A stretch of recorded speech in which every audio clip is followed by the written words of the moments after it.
Hello friends, it's Jana Eubank back with another scrapbooking process video. Today I am working with the beautiful Simple Stories for the Record collection.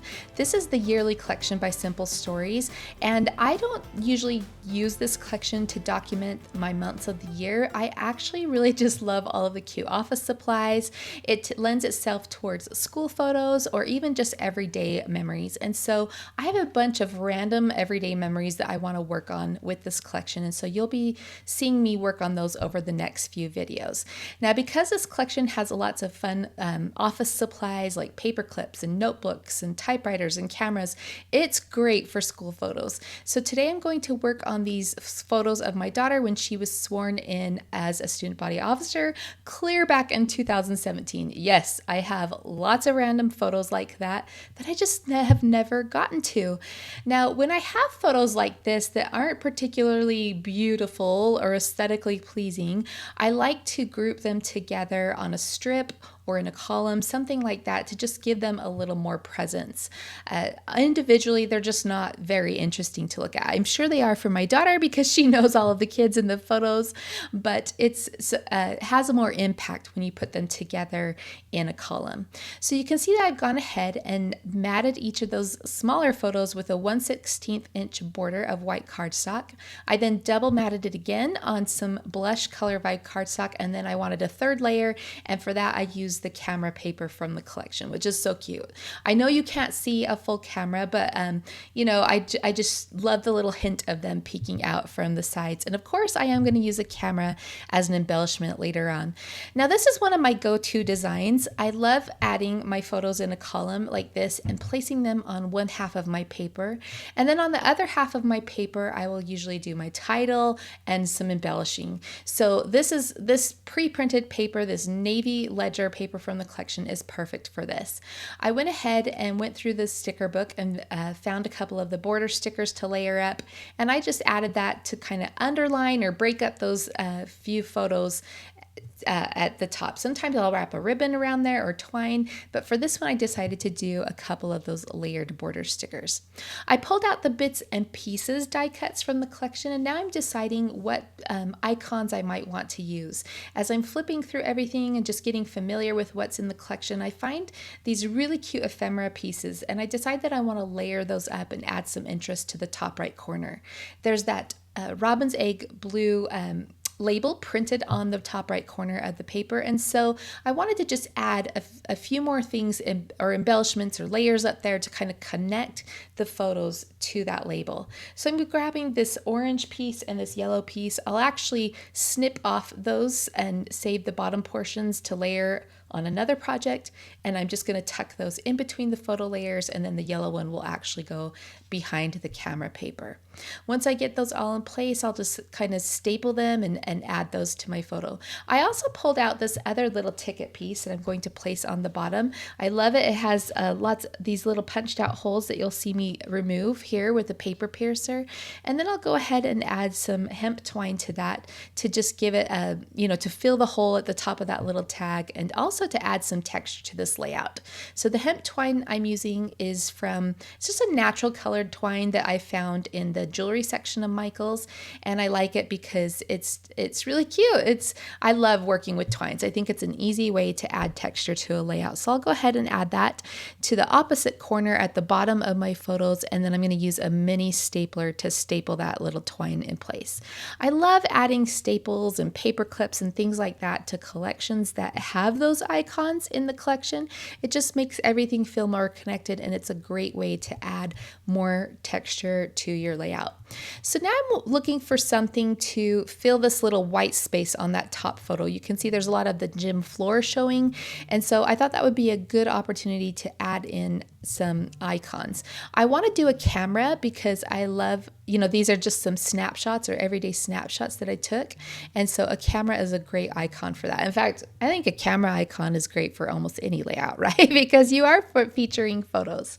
I picked out this really cute camera that has the polka dots on it from the sticker book, and then I'm going to look for something to pair with it, maybe some words, just to connect it to that border sticker. And so I decide to land on this word sticker that says today, and that is also from the sticker book. So I'll add some foam behind that. And then I'm going to add a little dimension to the center of the camera with this tiny red decorative brad. So that will finish out my column of photos there. I'll also add a little tiny brad to the bottom piece as well, just to connect those and repeat that texture in 2 different places. I decided also that I wanted to add in some of the floral bits. I love that Simple Stories does floral bits for almost every collection. They're just a great filler piece and a great way to add an organic shape. You know, this paper has that pre-printed floral in the bottom left corner, and so I thought it would be fitting, of course, to add some florals or repeat some florals up by that camera as well. So I'll just tuck in a few of these robin's egg florals, and I believe I do an orange one as well.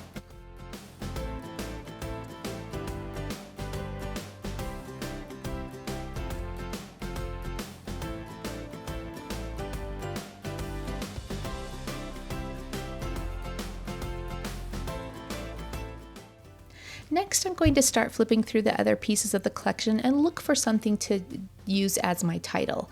I have that today word on the right hand side that has the multicolored, so I'm thinking I will do something with a multicolor over on the left. I decided to go with this word hello from the foam stickers, and I'm going to put the year of the school year to say hello 2017, 2018. So I go ahead and place that hello word at the top. I thought that would be a great place to repeat that hemp twine, so I go ahead and wrap some around the second letter L and tie that into a bow. Now I have 2 sets of florals going on this page already. The pre-printed florals in the bottom left corner, and then I tucked some florals in by the camera. If you know me, I love my visual triangles, so I decided that the title would be a great place to add a 3rd set of florals, creating that visual triangle. So I will go ahead and just tuck a few of those single florals behind the letter H of the title. Next, I'm heading to my stash to find a set of red letters. At the beginning of the year, I was cleaning and resetting my room a little bit, and I realized I have so many letter stickers that I never go and look at. A lot of times I love the convenience of a pre-made title, especially from the foam stickers of Simple Stories. They're my absolute favorite. But as I was cleaning through my room, I decided, you know what? I need to dig into these letters a lot more this year, and so I'm going to make a point to do that. Because of that, I decided to grab just the first set of red letters that I saw to write the school year on this page, and then I grabbed a smaller set of teal letters to spell out the word hello or school year. So the title will read Hello 2017-2018 School Year, which is the year that my daughter was being sworn in as a student government officer. Now, I didn't quite like how the school year lined up exactly with the border sticker. I don't know why. It just felt like it was a little too high on the page. Also, I knew that I didn't have that much journaling, and so I decided to move down my entire title block so that the top of the words hello lined up with the top of the photo block.